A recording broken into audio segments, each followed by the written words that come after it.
Hey guys, what's going on? Watomarmelon on his second channel. Make sure to check out my main channel. Make sure to subscribe to that one as well as this one. We actually passed 25 subs, which is pretty crazy how quickly this one's been growing. So I appreciate that. And let's try to hit 100 by the end of June. I'm still going to be pumping out videos as usual. Past 2 days, I've actually been a little bit preoccupied with my work, but it was a good ending and I'm ready to get going. So I have kind of a mixture of a couple of modern cards, and then we're going to get into some kind of mid-era cards that I've been looking at, and I have some questions for you guys if you want to answer them in the comment section below. But the first card we're going to be looking at is Dark Arm Dragon Ghost Rare. I mean, these Ghost Rares from Ghosts from the past have been plummeting, if you haven't looked. So you can get these for around 52 bucks. That's pretty cheap for what it is. It's a really iconic card from back in the day. It's a ghost rare, but the supply of these things is just too high to sustain higher prices. There are a couple of cards with more listings, like Cyber Dragon, that have been doing and performing a bit better than Dark Arm Dragon, but I just can't see these prices holding uh, on a lot of these ghost rares because there are just so many of them. This product is being ripped open. It's still being ripped open. People, are going to Walmart, Target, and still buying this stuff. You can order it online for very cheap, and it's super fun to open. I can tell you that much. I opened a case of it, and it was probably the most fun I've had opening packs since I was a kid. So it's a great set to open. But these ghost rares, there are just so many of them, they can't sustain higher prices. Next one I wanted to look at was Dark Magician Girl, the biggest card from the set. You can see just this straight plummet. There are still a lot of them being bought. You can look at the sales velocity. People are buying multiples of these every single day. So I think people are pretty satisfied with the $350 mark, or I guess a little bit lower than that, $330 mark. But I would not have guessed that it would be this cheap. And as I've said previously, Ghost from the Past 2 is an incredible set to open. It's so much fun. I would recommend if anyone hasn't opened up, like a display of it, I would recommend opening it up. And this is not coming from someone who's, speculating on sealed for Ghost from the Past 2. I want to make that clear. But it's bad for modern collecting and to a certain extent some of the vintage collecting or vintage cards as well, that these are reprints of, because why would you pay $400 for a Starlight Rare when you can get a Ghost Rare Dark Magician? Whoa, got some coughs coming up. But why would you pay so much money when you can get the Ghost Rare Dark Magician Girl? You can get a Ghost Rare Blue Eyes White Dragon, Ghost Rare Red Eyes Black Dragon. I didn't even look at this one. This one I'm sure is even lower than the Blue Eyes. It seems to be close to $100. Yeah, they're selling at 107, near mint around 110 right now. I mean, these cards are dirt cheap and they're iconic cards. The thing is, why are you going to pay so much for a Starlight Rare or a different collector rare, even though they're much harder to pull than this?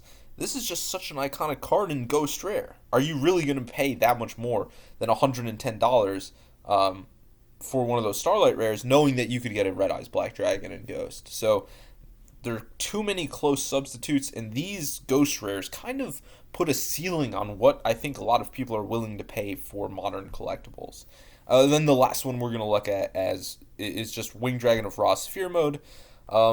Pretty cheap card. It is playable, so I think it has that going for it, but I don't think this was the best Ghost Rare. I actually did pull one of these when I opened up my case.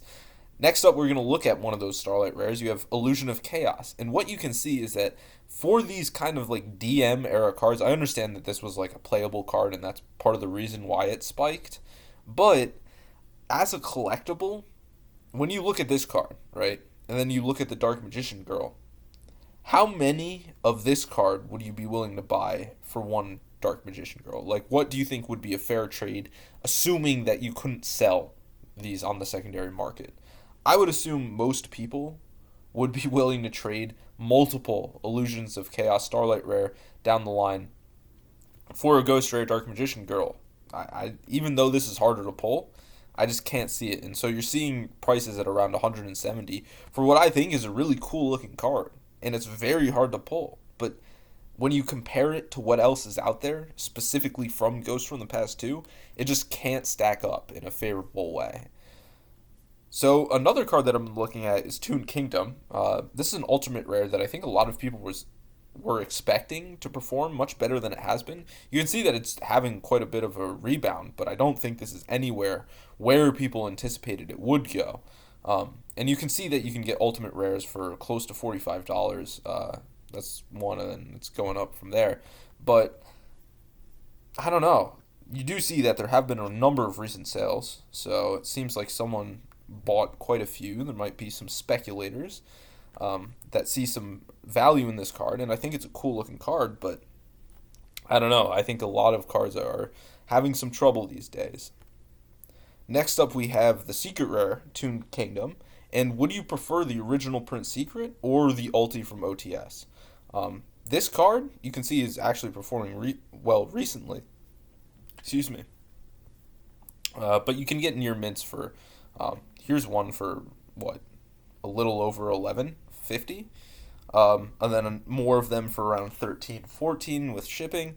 So just not a super hard card to buy. It's not super expensive, but I would always, for these modern cards, keep an eye out on the original print secret rares. I think people undervalue the original printing for these modern cards and want the quote-unquote highest rarity, but as a collector, I understand. Like, I love ultimate rares and ghost rares, and I buy these reprints in these rarities. However, you have to respect the first printing, because it doesn't matter how many more printings of the card they put out. That first one is always, this is tautologically true, but that's always the first printing. And so people want something to go after, want to have these chases, and those alternate rarities might look nicer than this original print secret, but I think this original print secret looks quite nice. And are you really going to pay that much more for, an ultimate rare than the original print secret? You might, but I would argue that, this original print secret, I think the relative values of these original print secrets don't quite match up in my mind. I think that this should be more than what these are going for, around 45, maybe a little bit more. These are going for around 11. So, this is 1/4 the price of the ultimate rare. I don't think that's reasonable for me. I just can't see it.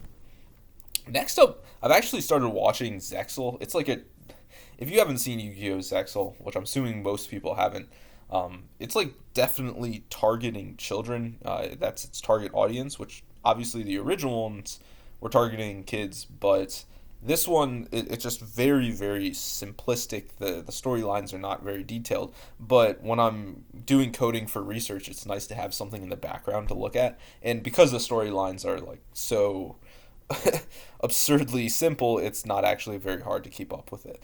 So here's a number 10 Illuminite.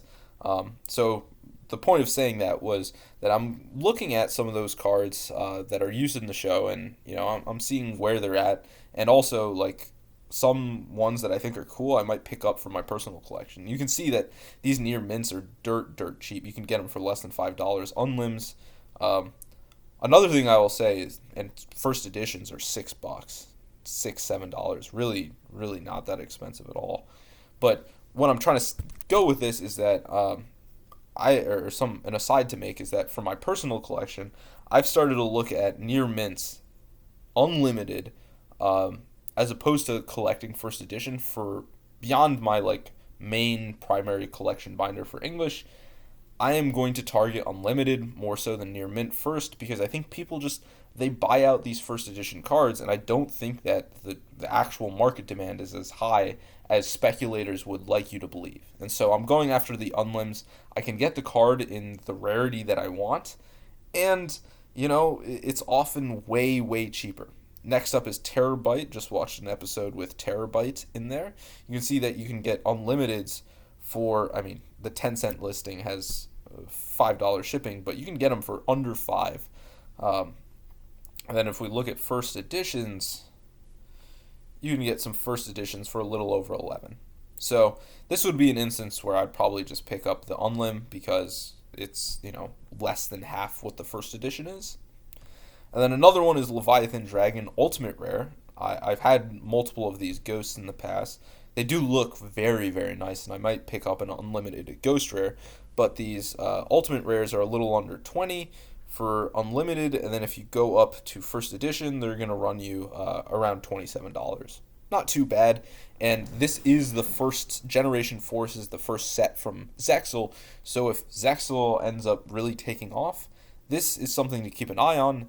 This is the cover card from the first set, which oftentimes I think that props up the value of the card, right? You know, the first card from Duel Monsters is Blue Eyes White Dragon.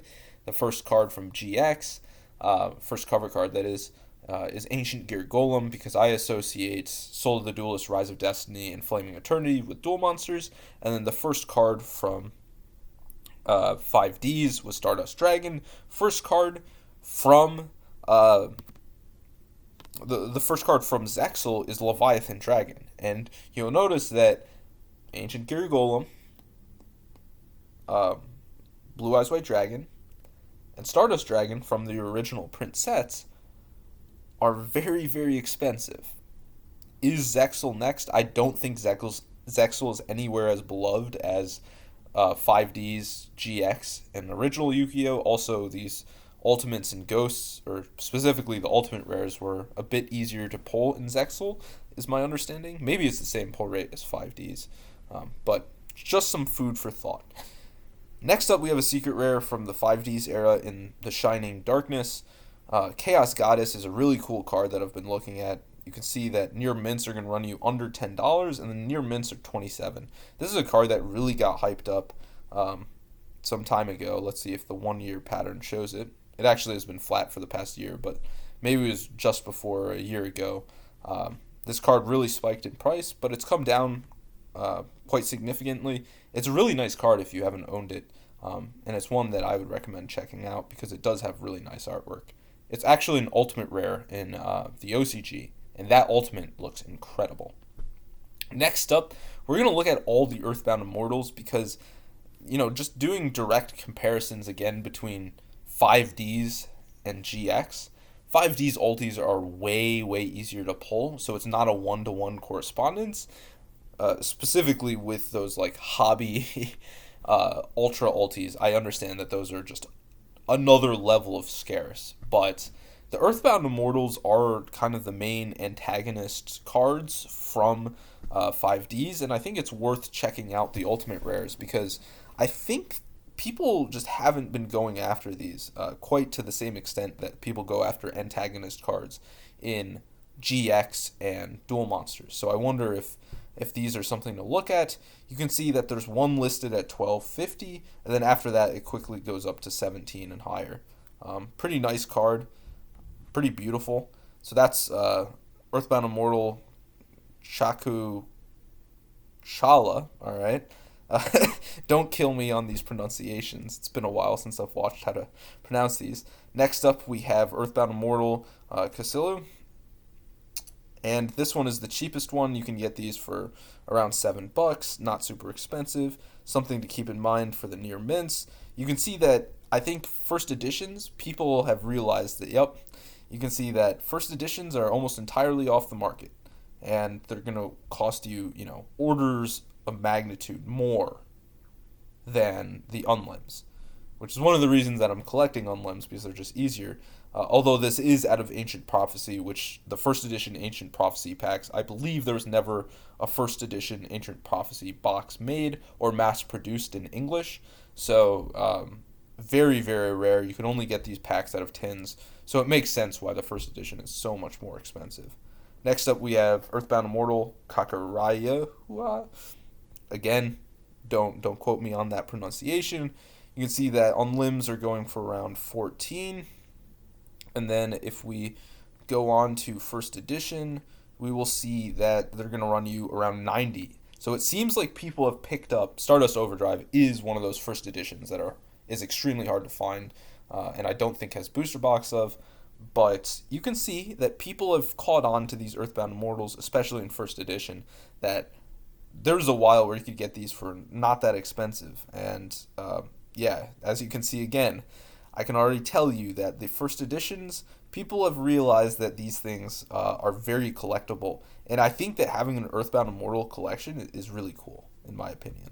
And you can see on limbs, these are actually very low on quantities. You can see the unlimbs are starting to go. Only a couple of those remaining at 16 on up to 20, and then the first editions are going to run you 150. Earthbound Immortal, Raska, again, don't hate me for that pronunciation. 25s on the ultis. This is like the main antagonist, Earthbound Immortal, so this is one to keep in mind.